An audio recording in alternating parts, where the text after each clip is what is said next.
भारत के ऐसे फोटोज देखकर समझ नहीं आता हंसे या रोएं। पॉपुलेशन एक प्रॉब्लम या एक अपॉर्चुनिटी, ये सवाल सालों से सबको कंफ्यूज करता आया है और हमें भी। पॉपुलेशन इस टॉपिक पर मेरी और न्यू की बहुत डिबेट होती है। कभी कभी ये प्रेशर लगता है और कभी कभी ब्लेसिंग इन डिस्गाइज। आज वर्ल्ड पॉपुलेशन डे है, तो चलिए इसी बहाने हम भी डिस्कस करते हैं, एक कॉन्वर्सेशन स्टार्ट करते हैं और दोनों तरफ के आर्गुमेंट सुनते हैं। आप भी हमें बताइए कि आपको क्या लगता है, पॉपुलेशन प्रॉब्लम है या अपॉर्चुनिटी। अगर आपको इस वीडियो से वैल्यू मिलती है तो इसे अपने दोस्तों के साथ शेयर कीजिए। भारत के लिए इंपॉर्टेंट टॉपिक्स पर एक आसान भाषा में वीडियो बनाना हमारा मिशन है।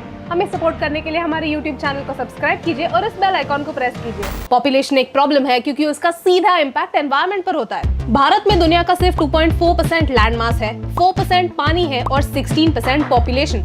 इस पॉपुलेशन को बेसिक्स भी प्रोवाइड करने की बात हो तो बिजली के लिए कोल माइनिंग होती है, एग्रीकल्चर में कम खर्चे में ज्यादा प्रोड्यूस करने के लिए केमिकल फर्टिलाइजर्स यूज होते हैं, पोल्यूशन बढ़ता है और पानी आज भी 40% रूरल पॉपुलेशन को रेगुलरली पीने का पानी नहीं मिलता। बट वेट, पॉपुलेशन की वजह से इकोनॉमी को बूस्ट मिलता है। भारत का मिडिल क्लास एक एस्पिरेंट क्लास है जो हमेशा एक बेहतर स्टैंडर्ड ऑफ लिविंग चाहता है। भारत का पॉपुलेशन यंग है, डायनामिक है, जो खर्चे करता है और साथ ही साथ अपने पैसे सेव भी करता है, आइडल नहीं रखता, कहीं ना कहीं इन्वेस्ट करता है। ये सारी चीजें हमारे जीडीपी को पुश करती है, इसीलिए मिडिल क्लास को इंजन ऑफ ग्रोथ कहते हैं। जल्दी भारत का मिडिल क्लास पूरे यूएस के पॉपुलेशन से भी बड़ा होगा। ये एक ऐसा सेक्शन होगा जो खुद प्रोडक्टिव है, टैक्स पे करता है और देश को भी ग्रो करता है। लेकिन क्या जीडीपी ग्रोथ वेलबींग का एक सही इंडिकेटर है? भूटान 1970 से जीडीपी कैलकुलेट नहीं करता, लेकिन ग्रॉस नेशनल हैप्पीनेस कैलकुलेट करता है। भूटान का पॉपुलेशन कम है और ये कुछ प्रोएक्टिव सॉल्यूशंस लेने के लिए स्पेस क्रिएट करता है। भूटान में कोई भिखारी या बेघर नहीं होता क्योंकि वो एक इंटरेस्टिंग सिस्टम फॉलो करते हैं। अगर कोई इंसान किसी वजह से अपना लैंड खो देता है तो वो भूटान के राजा को अप्रोच कर सकता है। फिर भूटान के राजा उन्हें एक छोटा सा एम्प्टी पीस ऑफ लैंड देते हैं जहां वो कुछ ग्रो करके अपना पेट पाल सकते हैं। ये पॉसिबल इसलिए है क्योंकि भूटान का पॉपुलेशन 8 लाख से भी कम है।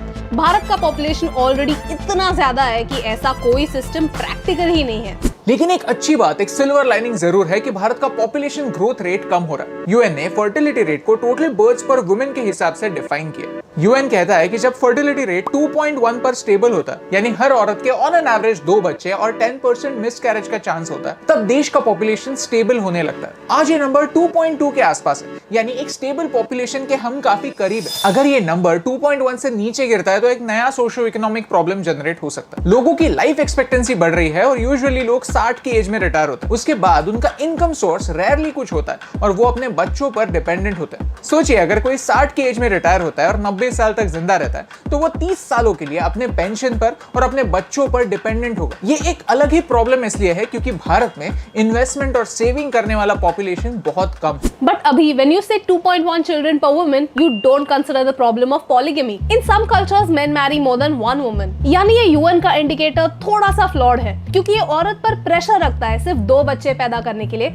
लेकिन मर्द पर कोई ऐसा प्रेशर नहीं है खुद को कंट्रोल करने के लिए। एग्जैक्टली, और इसीलिए पॉपुलेशन इतना कंट्रोवर्शियल और कॉम्प्लिकेटेड मैटर बन गया। यू विल बी सरप्राइज कि आजादी के बाद in total 35 population control bills सामने लाए गए, लेकिन उसमें से कोई भी मेजर इफेक्टिव नहीं हुआ। 1970s में फोर्सफुल स्टेरिलाइजेशन हो रहा था, लेकिन हमारा पॉपुलेशन कम तो नहीं हुआ, इंस्टेड बढ़ता ही चला गया। चाइना पॉपुलेशन में नंबर 1 और इसीलिए उन्होंने 1 चाइल्ड पॉलिसी अपनाई, लेकिन 2015 में उन्हें यह पॉलिसी चेंज करके 2 चाइल्ड पॉलिसी करनी पड़ी क्योंकि धीरे धीरे उनका वर्किंग पॉपुलेशन कम होने लगा और डिपेंडेंट पॉपुलेशन बढ़ने लगा। पॉपुलेशन ऐसी एक थिन लाइन होती है, जरा सी इधर उधर होने पर एक तो एनवायरनमेंट पर या फिर इकोनॉमी पर गलत इंपैक्ट हो सकता है। पंचायत नाम की एक सीरीज में पॉपुलेशन इतना कंट्रोवर्शियल मैटर क्यों है, ये काफी सटल तरीके से समझाया गया, जहां एक सरकारी ऑफिसर गांव की एक दीवार पे एक स्लोगन लिखने की कोशिश करता है, 2 बच्चे हैं मीठी खीर, उससे ज्यादा बावासीर। पॉपुलेशन कंट्रोल का पॉइंट समझे बगैर लोग बावासीर इस शब्द पर अटक जाते हैं और गांव के भले के लिए होने वाले रिफॉर्म्स वहीं पर रुक जाते हैं। ये पूरा सिचुएशन इससे बेहतर कोई नहीं समझा सकता। तो हम क्या कर सकते हैं? देखिए, बरसों से हम सोचते आए हैं कि बच्चे बुढ़ापे का सहारा होते हैं, हमारी लाठी होते हैं, तो फिर भी क्यों बच्चे होने के बावजूद बूढ़े माँ बाप रास्ते पर आ जाते हैं? क्योंकि उनके पास खुद की कोई सेविंग्स नहीं होती। उन्हें हमें फाइनेंशियली इंडिपेंडेंट बनाना होगा, फाइनेंशियल प्लानिंग का इंपॉर्टेंस समझाना होगा। सारे पॉपुलेशन स्टडीज में एक बात कॉमन है कि जब एक औरत एजुकेटेड होती है, इंडिपेंडेंट बनती है और इकोनॉमिकली स्टेबल होती है तो वो कॉन्ट्रासेप्टिव्स के बारे में अवेयर होती है। हम खुद के घर से शुरुआत कर सकते हैं। अगर आपकी घर बाई आती है जो 50 साल से कम है तो कॉन्ट्रासेप्टिव्स के बारे में उनसे बात कीजिए। एंड लास्टली, अडॉप्शन के बारे में सीरियसली सोचिए। हम ऐसे देश में रहते हैं जहां हम देवकी के साथ साथ यशोदा को भी भगवान श्री कृष्ण की माँ का दर्जा देते हैं। हमारा इतिहास भी हमें याद दिलाता है कि एक माँ का रोल बायोलॉजी से बढ़कर। फिर भी क्यों कुछ घरों में जब एक लड़की अडॉप्शन का डिसीजन लेती है तब उसे उसके खुद के घर वालों से भी झगड़ना पड़ता है। भारत में 3 करोड़ अनाथ बच्चे हैं और हर साल 2 करोड़ नए बच्चे जन्म लेते हैं। कारा यानी सेंट्रल अडॉप्शन रिसोर्स अथॉरिटी के वेबसाइट पर अडॉप्शन की प्रोसेस को एक आसान भाषा में समझा है। प्लीज इस लिंक पर जाइए और एटलीस्ट प्रोसेस को समझिए।